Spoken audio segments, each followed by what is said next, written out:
All right. Hello, everyone. My name is, excuse me, Jason, and I'm one of the co-owners of the Hill Gardens.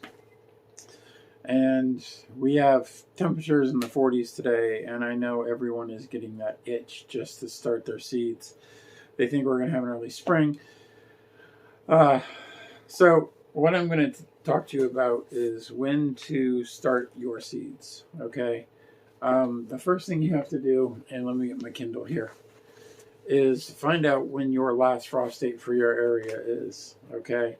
And that's going to determine when you start your seeds. Now, certain things like ginger, you need to give yourself about 16 weeks before your last frost date, so that would be this month. Turmeric is the same way. And if you are,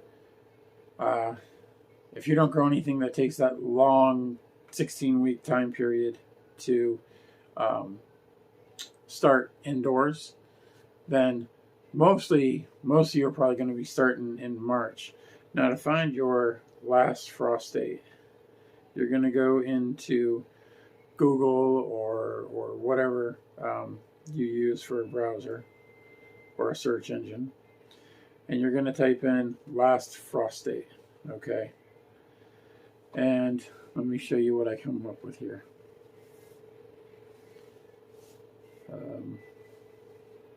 My Kindle's running a little slow this morning.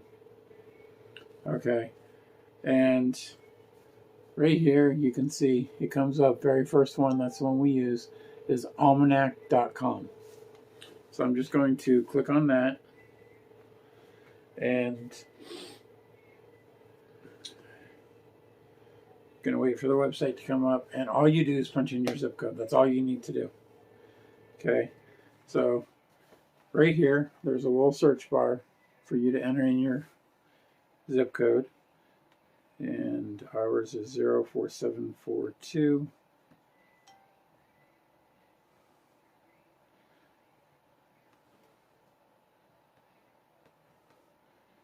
Helps to make sure you got the little blinking cursor in there.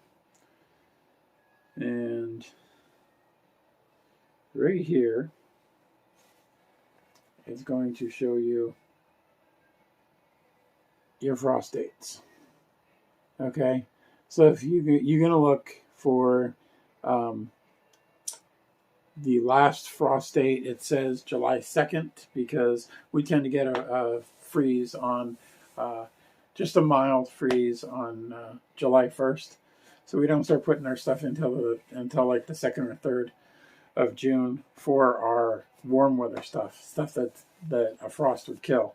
And our first frost is typically around the middle of September. So what does that mean? Well, that means that if you were to grab a calendar and count back the number of days that you want, that your packet tells you to start, and I'm going to grab my packets here. These are ones that we just got in from this year's orders.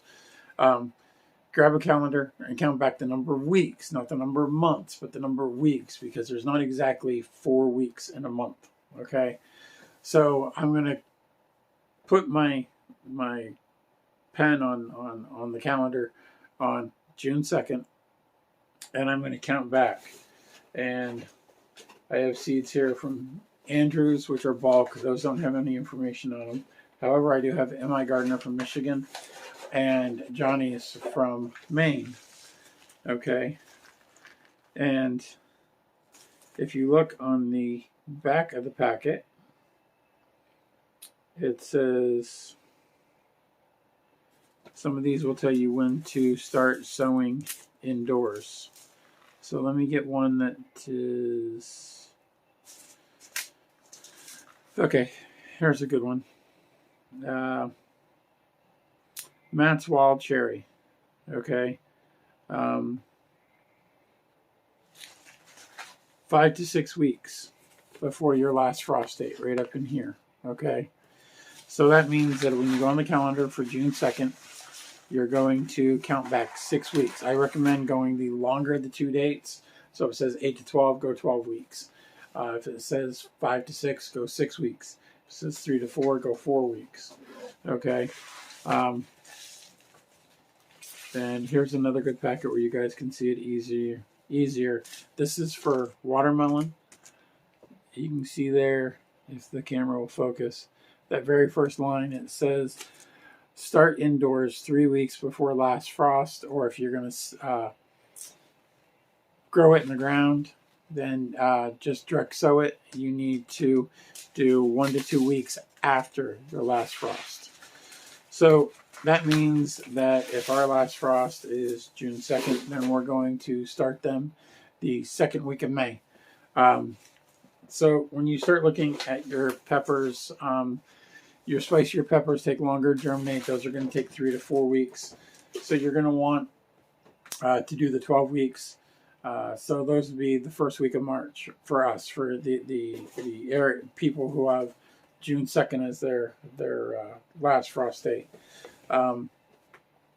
So if you're in our type of climate, if you're in the northern part of the U.S., you're probably going to be starting your peppers, onions, rhubarb, things of that nature, asparagus, if you're starting from seed, which we are this year, the first week of March. You're going to be starting your tomatoes the first week of April, and you're going to be starting most of your flowers and your watermelons, lettuces, things of that nature, the first week of May. So unless you have a greenhouse, starting right now would be bad. Okay, we're gonna have some temperatures drop, and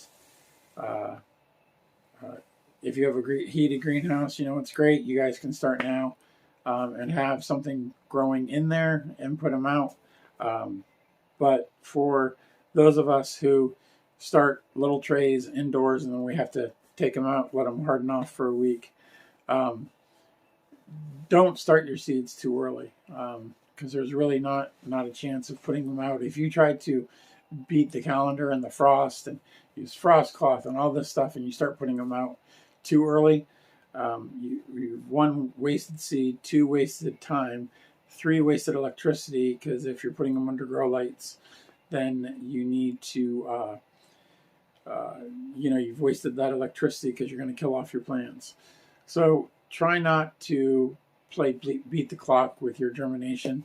I used to start peppers in January, and I had peppers about yay tall, and I had to spend so much time doing fertilizer and stuff like that, and then you get to the point to where they get so big that they're sucking up so much water that you end up forgetting to water. You don't get up there to water soon enough. Then you end up with your plants dying, and again, wasted seed, wasted water, wasted potting mix. Excuse me. Things of that nature. So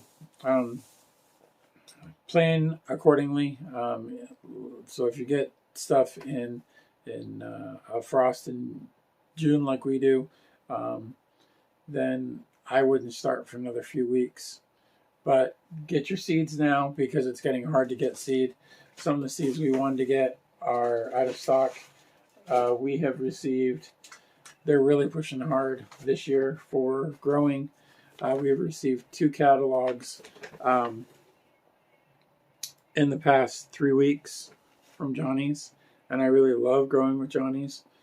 But another place you can find the information is in the catalogs themselves. They'll tell you how long to start. Down at the information here for growing watermelon gives you little tips and stuff, and a lot of catalogs will tell you how early to plant. So I hope that helps you guys out on how to when to start your seeds, so you can start planning your calendar. There's not too much wrong with starting a little later if you want to, but starting too soon would just be a bad thing. So you guys have a great day. We will start March 4th this year on growing our peppers, onions, and rhubarb. We're planting like 36 rhubarb trays, 36 rhubarb pots. And so we'll take and do some photos and show you guys how to do that, and as we do it. And we do it right here in the kitchen. We set up our tables from the farmer's market. We use those and we plant everything, and then I take them up to the grow room. So we give you updates along the way. I hope you guys have a good day. Enjoy the warmth out there, and luckily everything's melting. The sad thing is if we get puddles of water, they're going to freeze. And we have 6 to 9 inches of snow come tonight. So trying to hold off as long as I can. So March 4th we'll start planting, and I hope you'll join us. Thank you and have a good day.